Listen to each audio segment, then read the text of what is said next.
Do you remember the days when the websites had glossy buttons, neon text and way too many lens flares? Or when every music poster looked like it was designed in Photoshop with 50 different effects? Well, welcome to the world of 2000s graphic design. So today we dive in deep into the most iconic design trends of the era. Some of them are making a comeback and some, well, should probably stay in the past. You can use this video as an instructions to Y2K style, which is really popular right now. I've got 10 trends for you, so without further ado, let's get into it. Alright, let's start with one of the most recognizable design trends of the 2000s, the Web 2 aesthetic. If you were online back then, you definitely saw it everywhere, on the websites, software interfaces, and even brand logos. So what exactly was Web 2? It was this whole movement in the mid-2000s when the internet has started shifting from static, text-heavy websites to more interactive and user-friendly platforms. Companies wanted their websites to feel sleek, modern, and futuristic. They all had that shiny, almost plastic-like feel. The key elements are glossy gradient buttons, soft shadows and reflections, rounded corners, simple, bold fonts. At the time, this trend felt super futuristic, but looking back, it kind of screams early internet startup energy, right? It was overused everywhere, and by the late 2010s, designers had started shifting towards flat design. Basically, the complete opposite of Web 2. And now, if Web 2 was the corporate, glossy side of 2000s design, next trend we're talking about was its complete opposite. Gritty, raw, and messy in the best way. Yeah, let's talk about grunge design. The grunge aesthetic of the early 2000s actually came from the 90s grunge movement, which was all about anti-mainstream, DIY, and underground culture. By the 2000s, it evolved into a more graphic-heavy style and was especially huge in punk, emo, and alternative rock culture. But it wasn't just in music. This grunge-inspired aesthetic was everywhere. Fashion, posters, magazines, and even website designs. Brands like Ed Hardy and Affliction used distressed textures, gothic fonts, and tattoo-inspired artwork. And you could see the same style in MTV graphics, Hot Topic branding, and skate culture.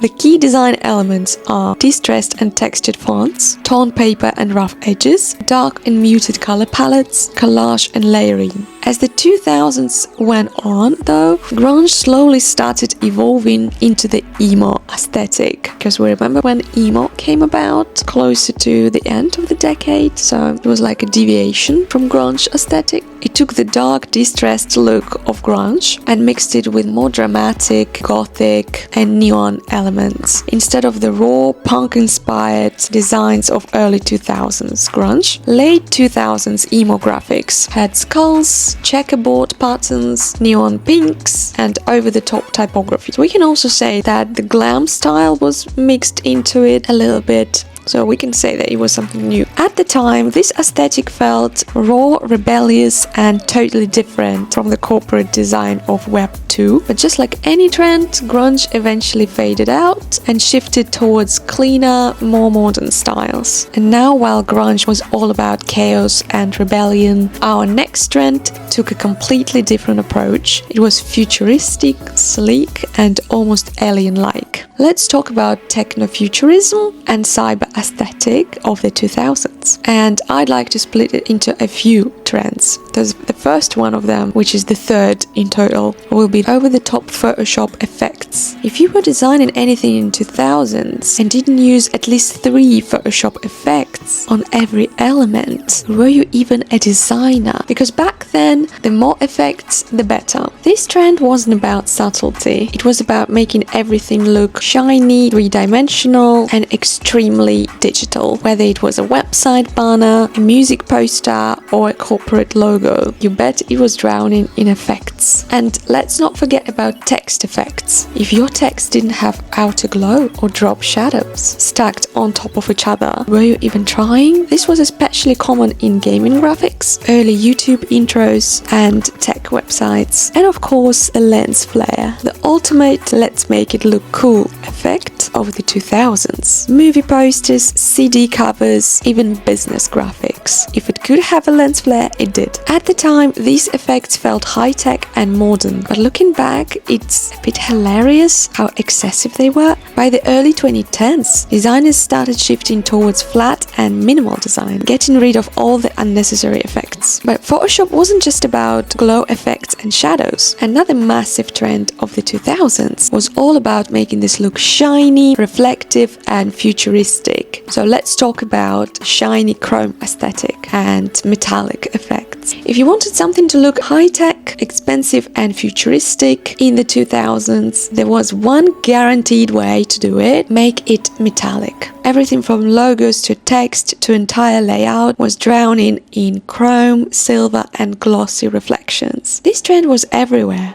but it was especially big in technology branding, gaming, and music. If you remember early PlayStation and Xbox graphics, car company logos, and rock and hip-hop album covers, you know exactly what I'm talking about. Key visual elements: chrome and silver gradients, brushed metal textures, mirror-like reflections, and metallic 3D effects. This aesthetic was heavily inspired by industrial and automotive design. A lot of 2000s branding tried to look sleek and mechanical, which is why you would see so many brushed aluminum backgrounds, steel-like text, and car-inspired graphics. But just like other 2000s trends, metallic effects got overused. By the early 2010s, people started moving towards flat designs, getting rid of all extra reflections and shine. And the next trend is also one of the most recognizable of the 2000s, the blue-green cold tone color scheme.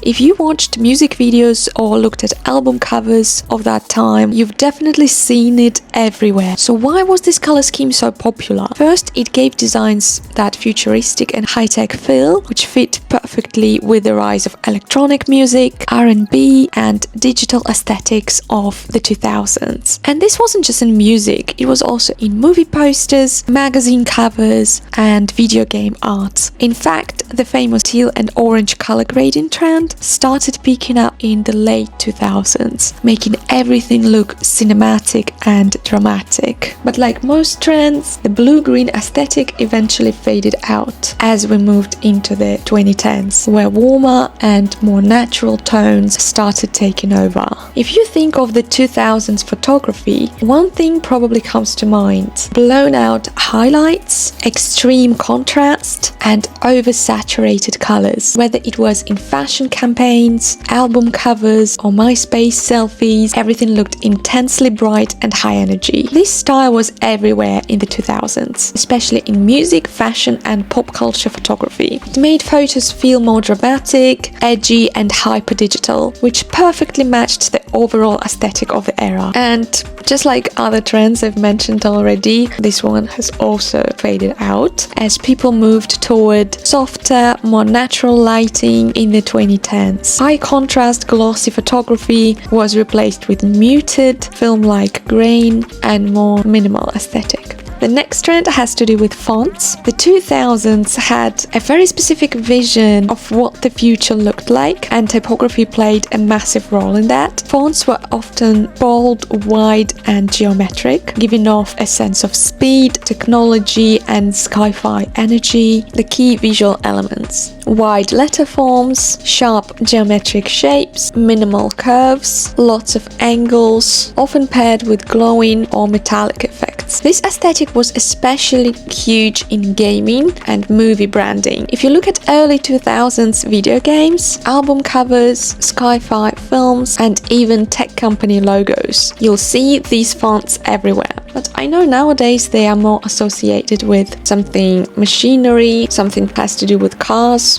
like car wash. I don't know, this is my associations. In 2010s, designers haven't used this that much anymore because they shifted towards sleeker, minimalist typefaces instead of heavy industrial fonts. If futuristic fonts made in 2000s feel high-tech, then this next trend made everything feel rich, flashy, and over the top. I'm talking about sparkly, glittery, bling effects. If you were designing something in the 2000s and didn't add sparkles? Were you even doing it right? The early 2000s were all about looking expensive and extra. Whether it was music videos, MySpace layouts, or even clothing brands, everything had to shine. This trend was heavily inspired by hip-hop culture, rap music videos, and celebrity fashion. If you had a MySpace page, you definitely remember blingy graphics, those over-the-top animated edits with sparkles, diamonds, and flames everywhere. This was peak 2000s internet culture. The key visual elements: glitter overlays, rhinestone and diamond textures, gold and silver metallic finishes, lens flares, and starburst effects. This aesthetic wasn't just online, it was also in fashion and branding. Brands like Baby Phat, Ed Hardy, and Juicy Couture used gold, rhinestones, and shiny embroidery in their designs, making glam and bling culture mainstream. But by the early 2010s, this glittery text and diamond-covered designs started to feel too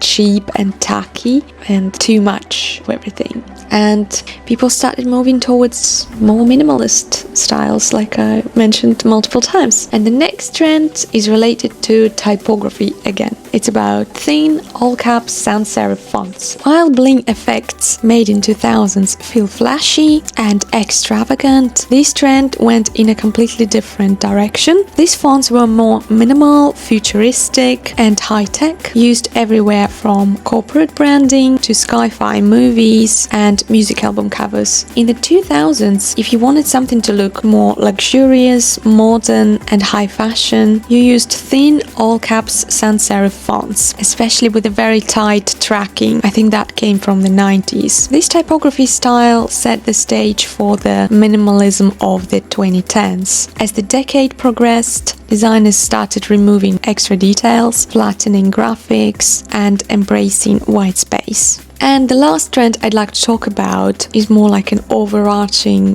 trend for everything that I've listed already, and it's maximalism and bright colors. If you opened a magazine in the 2000s, you weren't greeted with a clean white space and structured grids. Instead, you saw bold, layered typography, neon colors, overlapping images, and a total explosion of visual elements. Everything was big, bold, and unstructured. Headlines were oversized, fonts were stacked on top of each other, and there was almost no empty space. Designers crammed in multiple images and sticker-like text bubbles to make every spread feel exciting and dynamic. The key visual elements: neon and high contrast colors, layered overlapping typography, multiple fonts and sizes, stickers, shapes, and doodles. One of the biggest influences in this design style was pop and celebrity culture. The rise of reality TV, early internet gossip blogs, and teen idol magazines led to layouts that felt fast-paced, high energy, and overloaded with content. Not as overloaded as now though, but that's a different story. So yeah, as we moved into 2010s, designers began embracing minimalism, cleaner typography, and structured layouts. White space became more common, and the chaotic, sticker-filled look of the 2000s started to feel too much. That being said, maximalism is making a comeback. In the era of Y2K nostalgia and social media-driven design, we're seeing brands and publications reintroduce bright colors, playful typography, and layered compositions, but in a more intentional, refined way.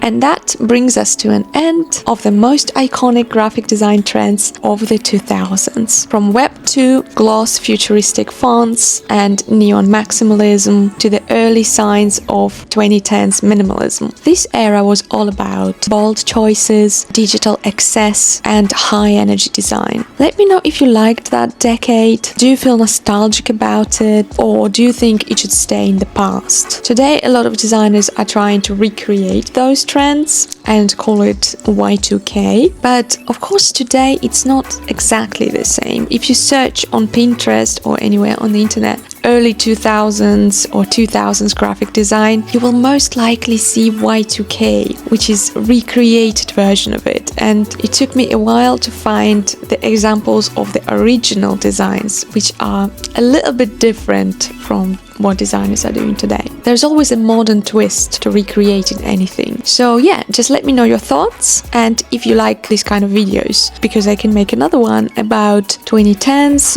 or 90s, for example. If you enjoyed watching it, don't forget to like and subscribe. Follow me on Instagram. Thank you and see you next time.